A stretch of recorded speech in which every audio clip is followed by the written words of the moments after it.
សួស្តីពុកម៉ែបងប្អូនយាយតាទាំងអស់គ្នាដែលទស្សនាវីដេអូ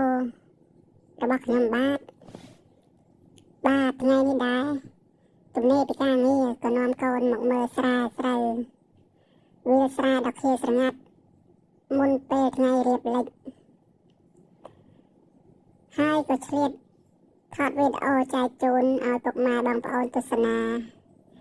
មើលភ្នំមើលព្រៃព្រឹក្សាទាំងឡាយដែលរៀបនាងចូលគេង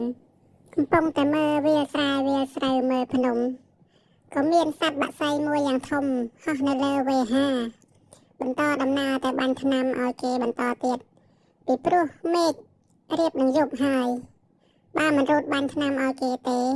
ច្បាស់ជាងងឹតបាញ់លែងកើតហើយ